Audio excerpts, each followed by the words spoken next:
Biarpun pelbagai faktor menjadi punca, sesetengah pasangan memilih untuk melakukan perancangan keluarga, ada juga pasangan yang sekian lama menanti dan juga berusaha untuk mendapatkan zuriat. Hari ini saya akan bertemu sepasang suami isteri bagi menyelami kisah mereka.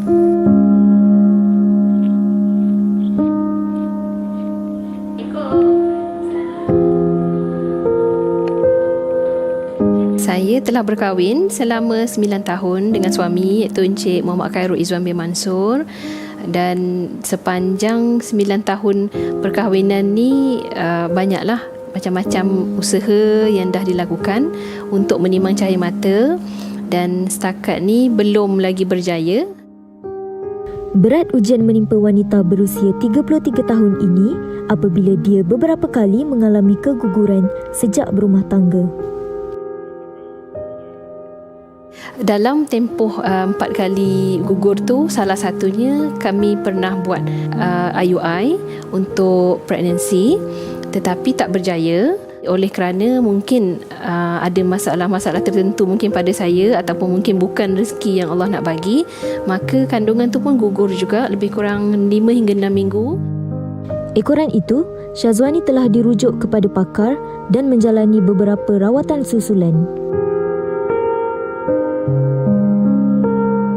Doktor nak tahu kenapa sebenarnya saya boleh gugur, tu yang saya diminta untuk buat ujian trombo, torch dan sebagainya, dan alhamdulillah sebenarnya tak ada masalah apa-apa. Jadi ikutkan sebenarnya bukan rezeki lah, sebenarnya belum rezeki Allah nak bagi lagi lah. Jadi cabaran yang macam ni kadang ada setengah orang mungkin dah patah semangat dah, tapi saya cuba lagi dan cuba lagi. Tapi itulah nak kata ketentuan Allah tu, rezekinya mungkin Allah belum bagi zuriat sendiri. Bagi mengubati hati, Syazwani dan suami akhirnya membuat keputusan untuk mengambil seorang anak angkat.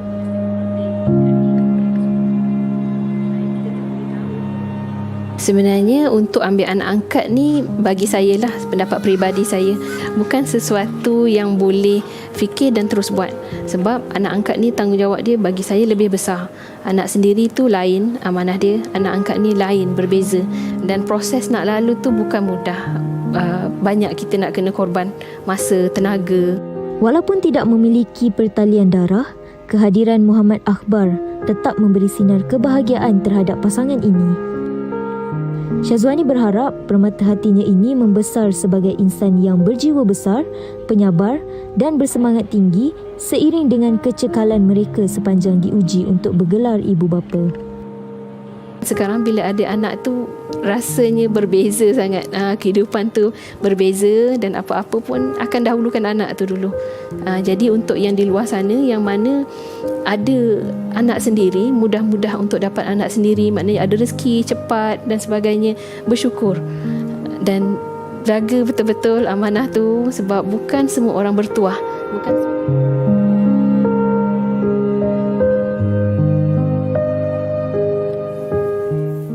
Masih lagi kita membincangkan mengenai topik kadar kesuburan di Malaysia yang semakin menurun bersama Dr. Kumati. Okey, baik Doktor, melihatkan kepada visual yang dipaparkan sebentar tadi, Puan Syazwani ingin mempunyai perasaan ingin mempunyai anak sendiri dan sebagainya, tapi seringkali keguguran. Adakah masalah keguguran yang dialami oleh Puan Syazwani itu tadi disebabkan oleh faktor kesuburan beliau sendiri?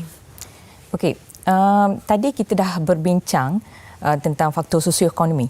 Sekarang dari segi kesihatan, masalah fertility, apa yang dialami oleh puan tadi sebentar tadi adalah masalah fertility. Masalah fertility iaitu sama ada tak ada zuriat langsung, ataupun maksudnya tak pernah hamil langsung, ataupun pernah hamil tetapi mengalami keguguran. Itu pun dimaksudkan masalah fertility, kurang subur. So masalah kesuburan ni secara global adalah sekitar 15%. Di negara kita dah meningkat dari tahun 2004 hingga 2014 ada peningkatan dari 6.9% ke 8.6%, dan sekarang saya rasa boleh diunjurkan sekitar 10 hingga 12%, hampir menyamai kadar global.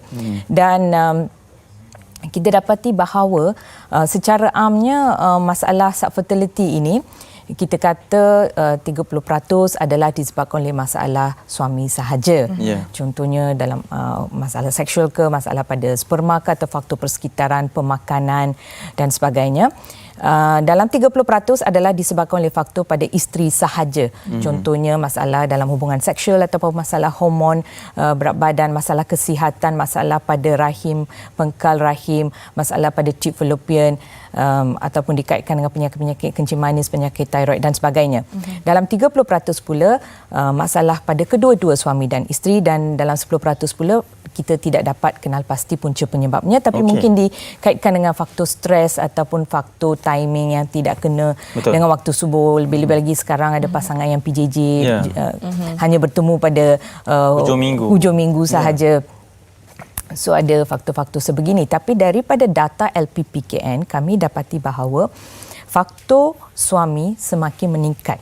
So data kami selama 10 tahun dari 2010 hingga 2019, kami dapati faktor masalah fertility yang disebabkan oleh faktor suami sahaja adalah sekitar 40%. Berbanding 30% sebelum.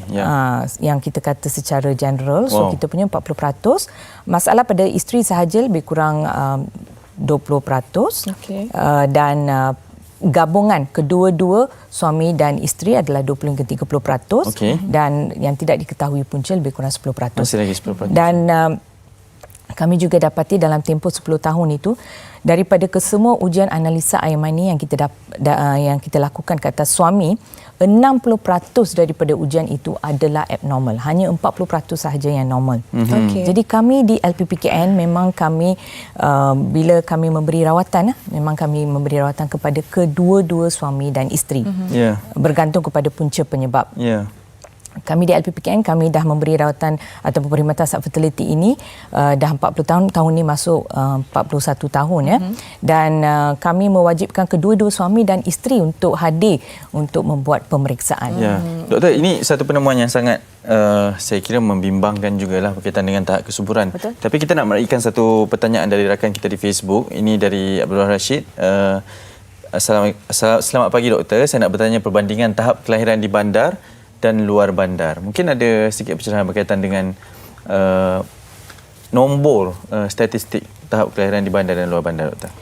Walaupun saya tidak ada data yang spesifik, tapi secara kasarnya kita dapati bahawa urbanisasi memang ada memberi pengaruh kepada kadar kelahiran.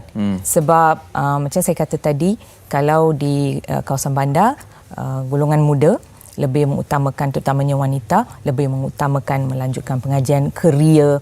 Sebab kita dapati buat masa sekarang penglibatan wanita dalam sektor pekerjaan dah meningkat ya, dah jadi 55% ya. Dan ramai yang melanjutkan pengajian sehingga ke PhD dan sebagainya. Double PhD, triple PhD pun ada. So dalam proses urbanisasi memang dia ada sedikit sebanyak memberi kesan ke atas kadar kesuburan, kadar kelahiran. So memang ada perbezaan. Memang di kawasan bandar kurang banding dengan kawasan. Doktor, kita ada seminit je. Mungkin soalan saya lebih kepada kita ingin merumuskan topik ini. Secara idealnya nombor ataupun berapa ramai zuriat sekiranya kita ni merancang, kita tidak punya sebarang masalah. Sebab sekarang saya kira itu mentaliti yang ada pada kebanyakan pasangan, termasuk diri sendiri. Secara ringkas, doktor. Okey. Kesan jangka panjang daripada penurunan kadar kesuburan akan berlaku penguncupan populasi. Sebab seperti yang saya katakan tadi di awal perbincangan kita tadi, paras penggantian adalah 2. So 2 orang anak paling kurang supaya boleh menggantikan ibu bapa nanti. Ibu dan bapa. Untuk maintain populasi kita. Jika kurang daripada itu, akan berlakulah penguncupan populasi. Maknanya perlu, kalau 2 orang anak itu perlu untuk menggantikan ibu bapa. Kalau lebih itu lagi bagus. Lagi bagus. Berapa ramai itu bergantung kepada kemampuan pasangan. Baik, Dr. Komati Tiaga Rajan, terima kasih banyak kerana sudi bersama kami, seorang ketua unit subfertility bahagian reproduksi manusia, Lembaga Penduduk dan Pembangunan Keluarga Negara. Pembangunan Keluarga Negara. Sangat penting saya kira statistik dan info yang dikongsikan. Terima kasih sekali lagi. Terima kasih.